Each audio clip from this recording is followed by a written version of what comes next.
नमस्कार दोस्तों। आज जो हम अध्याय करने जा रहे हैं उसका नाम है प्रकाश, परावर्तन तथा अपवर्तन। ये इस वीडियो का तीसरा भाग है। तो चलिए शुरुआत करते हैं ये जानते हुए कि इस वीडियो में हम जानेंगे क्या क्या। तो इस वीडियो में हम बात करने वाले हैं कि गोलीय दर्पणों का उपयोग क्या होता है, उसके बारे में हम जानेंगे, कुछ चिन्ह परिपाटी के बारे में, और उसके बाद हम जानेंगे दर्पण सूत्र तथा आवर्धन के बारे में। तो शुरुआत करनी है हमें ये जानते हुए कि गोलीय दर्पणों का उपयोग क्या है। परंतु इसके बारे में जानने से पहले जरा हम ये जान लेते हैं कि गोलीय दर्पणों से आखिर जो प्रतिबिंब बनते हैं वो किस तरीके से बनते हैं। तो सबसे पहले हम अवतल दर्पणों की बात करते हैं। इसके बारे में हम पिछली वीडियो जो थी उसमें भी बात कर चुके हैं और वहां पे तो हमने रेखाखंड का इस्तेमाल करके प्रतिबिंब बनाए भी थे। तो जल्दी से एक बार देख लेते हैं कि यहाँ पर जो हमारा प्रतिबिंब है उसके साइज पे क्या इफेक्ट आ रहा है। तो अगर हम देखें तो अनंत पर जब हमने वस्तु रखी थी तो बिंदु साइज का बना था। जब हमने इसे थोड़ा और पास लाया था तो जो हमारा प्रतिबिंब का आकार था वो थोड़ा छोटा हो गया। सी पर लाने पर इसका आकार समान साइज का हो गया था। जब इसे हम सी और एफ के बीच में लेके आए थे तो साइज बड़ा हो गया था, और एफ पर लाने पर तो ये अनंत पर बनता है, मतलब बहुत बड़ा। तो हम ये देख सकते हैं कि जैसे जैसे हम वस्तु को पास में ला रहे थे, अवतल दर्पण में क्या हो रहा था कि प्रतिबिंब का आकार बड़ा हो रहा था।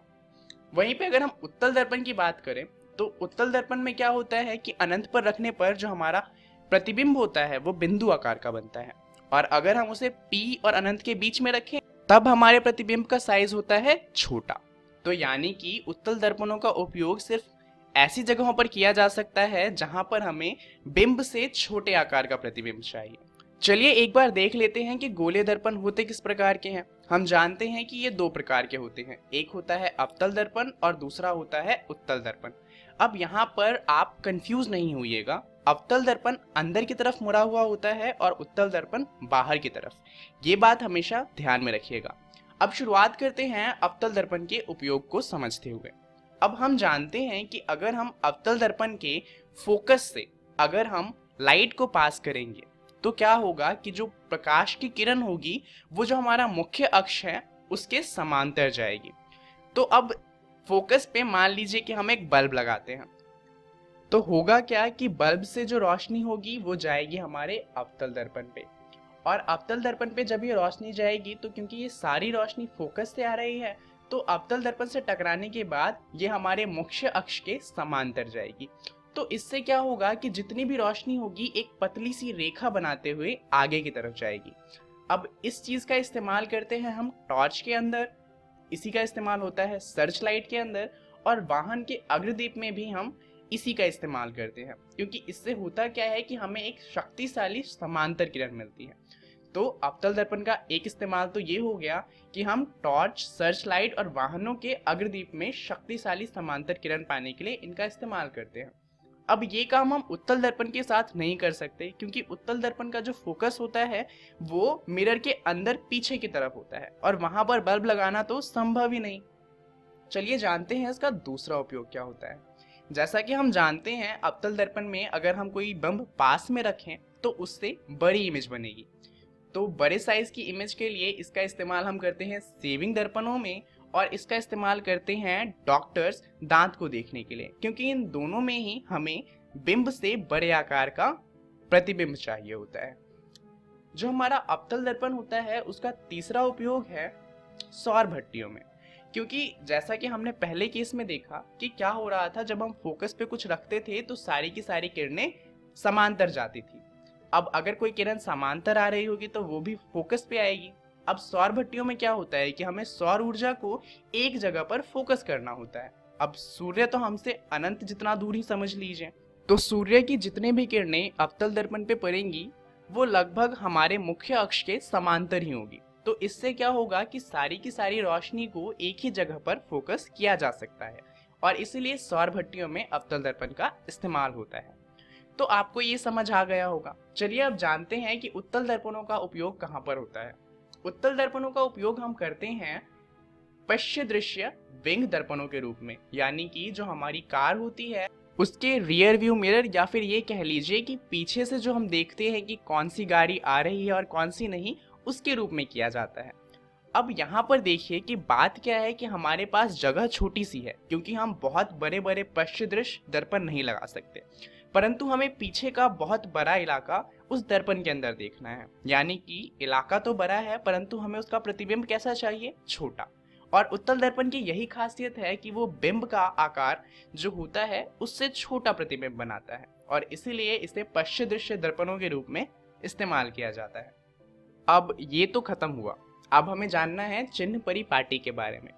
तो यहाँ पर हम ये जानेंगे कि जो हमारा मिरर है, यानी कि जो हमारा दर्पण है, उससे कोई चीज़ अगर कितनी दूरी पे रखी गई हो तो उसे नापने के लिए हम किस तरह का चिन्ह लगाएंगे। अब ये जानना इसलिए ज़रूरी होता है क्योंकि इस अध्याय से जितने भी सवाल आते हैं वो ज़्यादातर न्यूमेरिकल्स होते हैं, और उसको सरल करने के लिए हमें चिन्ह परिपाटी जानना ज़रूरी हो जाता है। तो ये हमारा दर्पण है, ये उत्तल दर्पण या अवतल दर्पण दोनों में समान ही होते हैं। ये है मुख्य अक्ष और ये है हमारा ध्रुव। अब ध्रुव की खासियत ये है कि हम अगर किसी भी चीज़ की दूरी नापेंगे दर्पण से तो वो मुख्य अक्ष से ही नापी जाएगी। अब अगर कोई भी चीज़ बाईं तरफ है तो वहाँ पर हम नेगेटिव का साइन लगाएंगे, और कोई चीज़ अगर दाईं तरफ है तो उस पर पॉजिटिव का साइन लगेगा। इसी तरीके से कोई चीज़ अगर नीचे की तरफ है तो उस पर नेगेटिव का साइन लगेगा, और कोई सी चीज़ ऊपर की तरफ है तो उस पर पॉजिटिव का साइन लगेगा। चिन्ह परिपाटी के अंदर आपको बस ये 4 चीज़ें ही याद रखनी है कि किस तरफ किस तरह का साइन लगेगा, और ये बात ध्यान में रखना है कि जितनी भी दूरी आप नापेंगे वो सारी की सारी ध्रुव से नापी जाएगी। चलिए अब जानते हैं दर्पण सूत्र और आवर्धन के बारे में। अगर हम दर्पण सूत्र की बात करें तो दर्पण सूत्र होता है 1/v प्लस में 1/u बराबर में 1/f। यहाँ पर v का मतलब होता है प्रतिबिंब कितनी दूर है, u का मतलब होता है कि बिंब कितनी दूर है, और f हमारी फोकस दूरी होती है। चलिए एक बार देख लेते हैं कि दर्पण में इन दूरी को किस तरीके से नापना है। तो ये है हमारा दर्पण और ये है हमारा मुख्य अक्ष। अब यहाँ पर एक फोकस होगा और एक होगा हमारा वक्रता केंद्र, और ये है हमारा ध्रुव जहाँ से हमें सारी दूरी नापनी है। अब मान लीजिए कि ये है हमारा बिंब, तो इसकी दूरी हम नापेंगे ध्रुव से और इसे हम u का नाम देंगे। ये है हमारा प्रतिबिंब, मान लीजिए कि c और f के बीच में हमारा प्रतिबिंब बनता है, तो इसकी दूरी जो हम नापेंगे वो भी नापेंगे ध्रुव से और इसे नाम देंगे v का। और फोकस दूरी तो हमेशा समान ही रहती है, ध्रुव से f के बीच का जो दूरी होता है उसे कहा जाता है फोकस दूरी। तो इस तरीके से आपको जितनी भी दूरी है वो नापनी है। चलिए अब देखते हैं कि आवर्धन क्या होता है। आवर्धन को हम m से डिनोट करते हैं। अब आवर्धन के बारे में बात करने से पहले बात करते हैं इस मैग्नीफाइंग ग्लास की। अब इसका इस्तेमाल हम बचपन में करते थे किसी भी चीज़ को बड़ा करके देखने के लिए। आवर्धन भी कुछ कुछ ऐसा ही होता है। दरअसल आवर्धन का मतलब होता है कि जो हमारा बिंब है उसके कंपेयर में जो हमारा प्रतिबिंब है वो कितना ज़्यादा बड़ा है या फिर कितना ज़्यादा छोटा है। तो अगर हम आवर्धन की डेफिनेशन की बात करें तो वो है गोलीय दर्पणों द्वारा उत्पन्न आवर्धन वह अपेक्षिक विस्तार है जिससे ज्ञात होता है कि कोई प्रतिबिंब बिंब की अपेक्षा कितना गुना आवर्धित है। अब जरूरी नहीं है कि जो हमारा प्रतिबिंब है वो बड़ा ही हो, क्योंकि वो छोटा भी हो सकता है।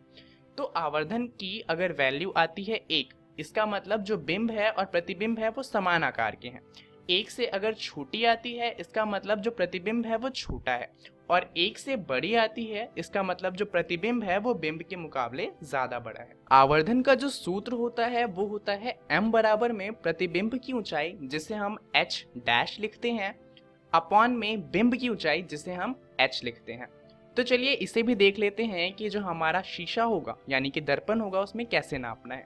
तो ये हमारा शीशा है और यहाँ पर ये मान लीजिए कि हमारा बिंब है, तो इसकी जो ऊंचाई होगी उसे कहा जाएगा h, और जो हमारा प्रतिबिंब होगा उसकी ऊंचाई को कहा जाएगा h डैश, और h डैश अपॉन में h वो हमारा आ जाएगा आवर्धन। अब मान लीजिए कि ऐसा होता है कि हमें ना तो बिंब की ऊंचाई पता है और ना ही प्रतिबिंब की, तो उसमें हम आवर्धन कैसे निकालेंगे। दरअसल आवर्धन जो होता है वो बिंब की दूरी और प्रतिबिंब की दूरी पर भी निर्भर करता है। तो अगर बिंब की दूरी जो कि u होती है और प्रतिबिंब की दूरी जिसे हम b कहते हैं, तो उस केस में जो हमारा m होगा वो बराबर होगा h डैश अपॉन h, जो कि तो होता ही है, और ये माइनस v अपॉन u के भी बराबर होगा।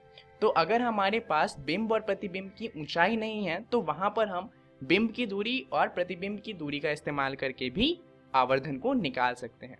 परंतु ध्यान दीजिए कि यहाँ पर एक माइनस का साइन भी आ जाएगा। अब अगर आपका जो आवर्धन है वो नेगेटिव आता है तो इसका मतलब ये है कि जो प्रतिबिंब बनेगा वो वास्तविक बनेगा, यानी कि जिस तरफ हमारा शीशा है या दर्पण है उसी तरफ हमारी प्रतिबिंब भी बनेगी। परंतु अगर m का जो वैल्यू है वो पॉजिटिव आता है, इसका मतलब प्रतिबिंब आभासी है और जो हमारा दर्पण है उसके अंदर प्रतिबिंब बनेगा। तो अगर आपको ये समझ में आ गया अच्छे से, तो आप कोई सा भी सवाल जो दर्पण पर दिया जा सकता है उसे सॉल्व कर सकते हैं। तो इसी बात पर चलिए आज का होमवर्क देखते हैं। ये प्रश्न है जो आपको घर से सॉल्व करके लाना है। प्रश्न है कि किसी ऑटोमोबाइल के पीछे का दृश्य देखने के लिए उपयोग होने वाले उत्तल दर्पण की वक्रता त्रिज्या है 3 मीटर। यदि एक बस इस दर्पण से 5 मीटर की दूरी पर स्थित है तो प्रतिबिंब की स्थिति, प्रकृति तथा साइज आपको बतानी है। तो ये सवाल आप लोग घर से कर आएंगे। इसका उत्तर है कि प्रतिबिंब आभासी होगा, सीधा होगा तथा साइज में बिंब से छोटा होगा 0.23 गुना। तो कोशिश करिएगा कि आपका उत्तर भी यही आ सके। तो चलिए जान लेते हैं कि इस वीडियो में हमने क्या क्या जाना। इस वीडियो में हमने जाना कि गोले दर्पणों का उपयोग क्या होता है और उसके अलावा हमने जाना चिन्ह परिपाटी और दर्पण सूत्र तथा आवर्धन के बारे में। अब इन सभी के बारे में आपको अपनी बुक NCERT जो है उसके अध्याय प्रकाश, परावर्तन तथा अपवर्तन में पढ़ना है। इसके अलावा अगली वीडियो में हम बात करेंगे अपवर्तन तथा अपवर्तनांक के बारे में, तो आप लोग इसके बारे में भी पढ़कर आइएगा। इस वीडियो के लिए इतना ही, धन्यवाद।